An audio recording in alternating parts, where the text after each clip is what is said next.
Part 48 of Folk Trees Could Talk.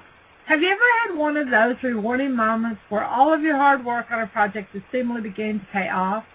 Well, thank God I am having one of those moments.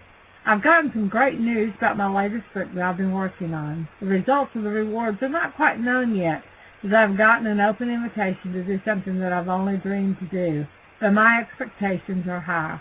Honestly, I'm so humbled by what the Lord is doing already with my new book, 5 Steps to Birthing a Dream, a Spiritual Midwife's Manual, which will be available in a few weeks, that I am blown away. I wanted to thank all of you who voted for my new cover. If you haven't voted yet, please click here and vote, as there is still a short amount of time. Your reward will be a free download on Kindle of my latest book for helping me out. I must stress, however, please fill out the information so that I know that you have voted. I have to have your information so that I can notify you of the winning cover and when your book will be available. If you do not fill it out, then I can't send it to you. In the meantime, however, I want to get on with the video blog of my book at hand for Folk Trees Could Talk. This has been one of my dearest stories. Unconditional love is the key, my dear friends, to all long and enduring relationships.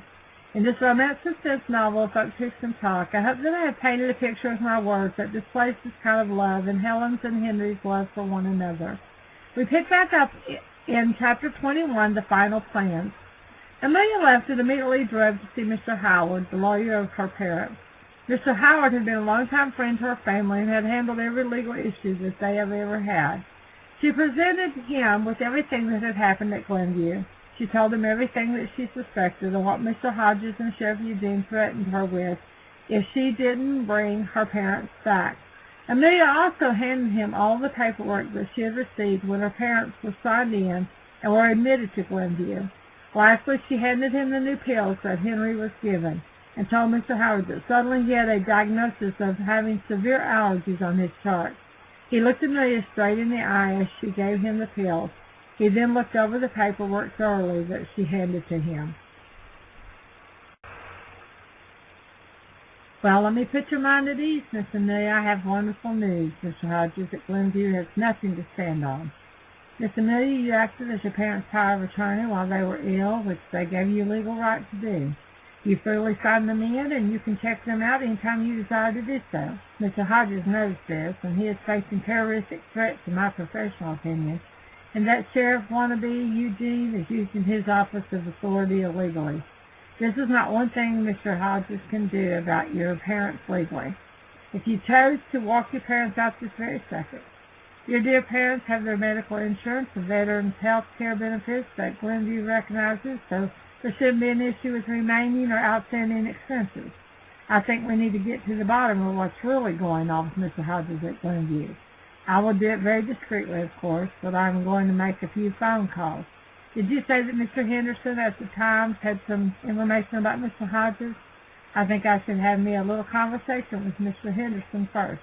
I will get back to you. Will you be home this evening? Yes, sir. As a matter of fact, Mr. Henderson and Nurse Applegate are supposed to be at my house this evening. Why don't you just join us, Mr. Howard? Well, little lady, don't mind if I do. Kill two birds with one stone, as they say. Thank you, Mr. Howard. You're welcome to come around 7:30 this evening, then, Amelia said as she breathed a deep sigh with Mr. Howard's office. After Amelia had left, Henry and Helen decided to take her up on her suggestion. Let's get out of this room, Helen suggested. She was hoping to sway Henry from doing anything crazy. They probably have some kind of activities going on in the activity center. We probably have a lot of friends down there that would be glad to see that we are doing so well, Helen convinced. It will help us pass the time while we wait on Amelia to do what she needs to do and we get out of this place. Henry nodded yes in agreement. He held the door for Helen as they headed down the hallway to find the activity room. They walked to the nurse's station to ask for directions to the activity room. When they turned around, they ran right into Mr. Hodges. We just thought that we would go work a puzzle or do some kind of activity in the activity room, Helen spoke up rather quickly.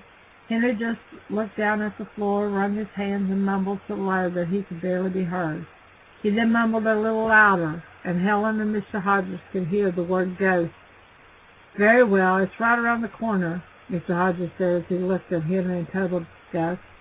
How are your severe allergies? Mr. Hodges asked extremely loud so it gained the attention of all that were in the lobby.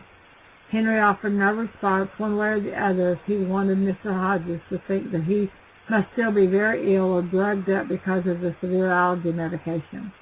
They moved on and soon found the room. When inside, the residents that were able and that knew the Tylers stood up and cheered them. They admired them for escaping and trying to gain their lives back, for each of them wished they could do the same. When Henry and Helen scoped the room, they seen many of the friends and families that had fallen to sickness and just came to Glenview to live so they could have assistance and not be alone. It was hard to fathom for Henry and Helen that someone would actually choose to live in a place like this. However, Henry could have compassion on them, for he was alone without his Helen and knew how difficult loneliness was. Henry really wanted to socialize, but to keep up the pretense that he was still not well, he couldn't really be himself. Normally, Henry and Helen were the social butterflies at any party. They brought their exuberant zeal for life wherever they went. It attracted people to them because they longed to have what they saw in the Tylers' lives. They found a place and fit right in with the others who were playing various games, crocheting, knitting, puzzles, piano playing.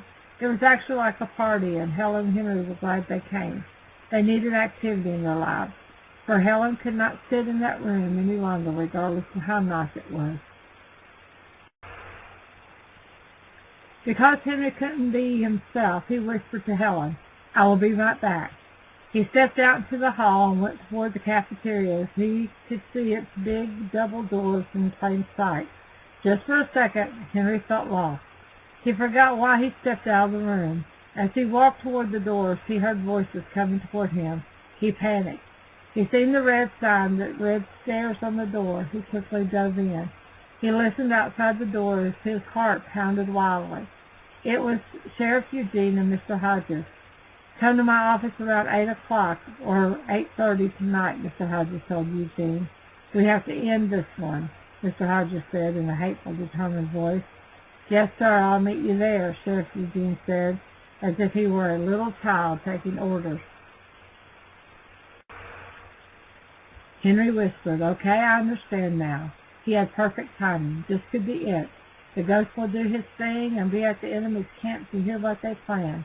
This will be just like the missions that I had done in the service.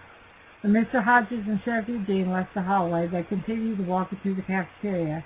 Henry rushed out of the stairwell door and practically ran to get back into the activity center so that if Mr. Hodges went by and peeked in, he would be none the wiser to what Henry was up to. Henry felt an exhilaration running through him. It was pure adrenaline. How was he going to calm himself until it was time for the ghost to be loose, was the challenge. Thank you once again for tuning in or read along with me. It is my hope that you've been enjoying my romance suspense novel, If That Truth Could Talk, for it has been my pleasure to share it with you. As always, I would love to hear from you. I want to thank all of you that have begun following my WordPress blog. Please continue to tune in as we are moving right along through the book. If you're interested in obtaining your own copy of If That Truth Could Talk or any of my other books, please visit my Amazon author page here. Also, if you are new to my video blogs and would like to catch up on the story from the beginning, please check out the archives in this blog or simply subscribe to my YouTube videos as they are numbered and in order. I am also a weekly contributor to the Lakeview Times. All of my videos are published each week at www.lakeviewtimes.com.